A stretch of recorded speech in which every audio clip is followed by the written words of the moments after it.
Ooh, press the band.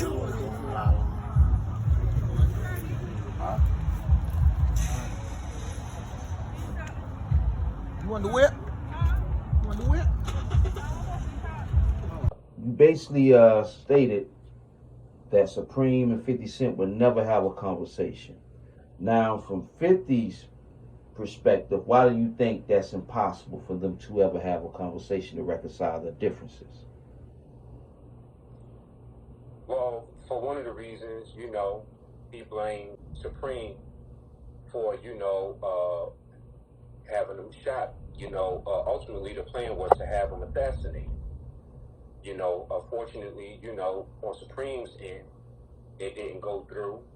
And any man that would try to take your life, unless you have some unfound new spirituality that done came about where you can find forgiveness in your heart to forgive this man for what he did, there's just no way that a man like 50 Cent, coming from the background that he come from, will ever forgive a man like Supreme, or at least want to even talk to him. So do you feel as though 50 forced Supreme hand in so many words? Yeah, definitely he did. 50 Cent was warned numerous of times about backing off on the Murder Inc. situation, backing off on Ja Rule, Irv Gotti. Preem did come to him like a man. He did come to him like a general and say, hey, man, out of respect for you, I knew your mother. I have history with you. And I understand how you feel that, these niggas may not be hood. They may not be street. They may not be cut from the same cloth that me and you cut from. But at the same time, as I'm trying to walk a new path in life, I'm trying to turn some things around for myself so I don't have to go back to my old life. And what you're doing is you're meddling in my affairs, which is pretty much forced to my hand. I personally feel as though Supreme should have backed 50 Cent more so. I come from the same kind of background that you come from, but on the flip side of things, Preem, you part of the reason why I'm fucked up. Because you created this, not so much you created, but you contributed towards creating this environment, whereas though these are the things in place for us to get money in these type of circumstances that we in. So why wouldn't you back me? You gotta also understand something too, man, is that 50 Cent, was a little bit upset because he felt like, why is you rocking with somebody that's not from our hood, that don't even live his lifestyle? But once again, you have to understand something. When Supreme came home after doing, I believe it was 7 to 10 years, nobody really wants to jump back into that life unless it's for sure promising that you're going to escape prison time. You understand what I'm saying? So you got to understand something. At that point in time, 50 Cent is a wild firecracker. He hot on the street. He never really tasted prison. He never tasted getting shot and all of that type, and all of those type of things that Supreme might have been involved in, putting in that work when 50 was a young boy. So you got to understand something about Supreme's mentality coming home. Like, look, man, I got to find a new hustle that's problem-free, that's safe-free, that's fed-free, police-free, prison-free. You understand what I'm saying? So he knew if I mess with the guys on Murder Inc., Ja Rule, they don't play the street like that. I'm safe with these niggas because if I align myself with them, I know they're not bringing drugs into the company. I know they're not bringing beefs into the company. Things that I can sit back and observe and be comfortable. Now, if I was supposed to take 50 Cent with me, I know the problems that come with 50 during that time.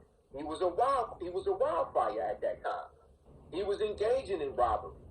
He was engaging in drug dealing on the street. And Supreme really just didn't want to deal with him on a business level, knowing that his way of living could have possibly compromised that. And do you think that's the same reason why Chaz backed off of 50?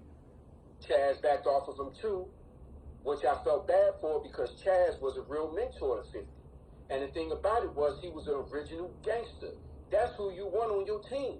Somebody that's going to guide you. If you plan on picking up that mantle, if you plan on picking up that torch, running with that gangster life, that's who you want on your team. Somebody that's going to sit up here and tell you, no, youngin, don't do that. No, youngin, stay away from that. No, youngin, do it this way. You see what I'm saying? So you're getting first-hand on education from an original gangster, which most of us really don't have the opportunity to do so. But again, here's Chaz, another OG from the hood, known for his robbery spree back in the day, doing his time, not rolling on nobody, not snitching, coming home, don't want to go back to that life, saw an opportunity to jump into the music business and started managing a whole lot of hip-hop artists. 50, Foxy Brown, you know, just to name a few. But the bottom line is, again, I'm your manager. If you bringing this type of heat to our business, it don't mix. People have to understand, business and the street do not mix at all. And this is why we have the problem in hip-hop that we have today, is because people choose to bring street shit into the office. And it don't work like that. At the end of the day, somebody's money's going to be affected.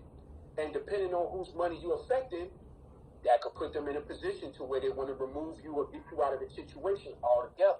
However they choose about going about it. But I just really think that deep down inside, you know, 50 was just a little bit jealous. You know what I'm saying? I don't want to say he was a hater, but he was a little bit jealous because of the relationship that he had with Cream. And he felt like Cream only had a business relationship with Irv Gotti and Ja Rule and Murder Inc. Why do you think that Chaz backed off from the way that he backed off from it, bro? Because real OGs respect other real OGs. He knew that Supreme, like himself, was a real original gangster. And they have mutual respect for each other. You understand what I'm saying? So you have to understand something, man. It wasn't worth Chaz's reputation to sit up here and align himself with somebody like 50 that really couldn't do nothing for him.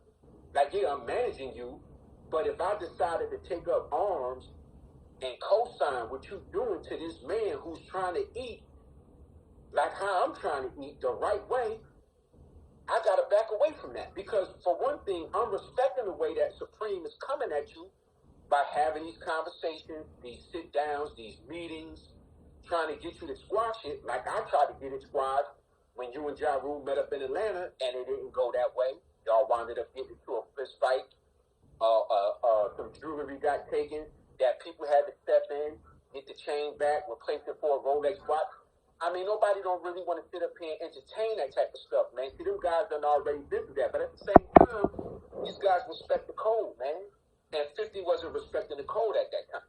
Most young guys don't respect the code. They just don't. They think they're above the code. And I think that's where a lot of people got it messed up at with trying to cross people like Supreme and other OGs. They just thought that, man, you know, you've been away for 10, 15 years. The game done changed out here on the street. You know, we don't do it like that no more. We ain't with that loyalty shit. We ain't with that respect shit. We only loyal to our next opportunity. And that's it. And to the nigga that's providing. Once that opportunity is done and over with, and I done made what I was going to make off of that, then yeah, it's right back to fucking you. And if I have to cross you or disrespect you, then it is what it is.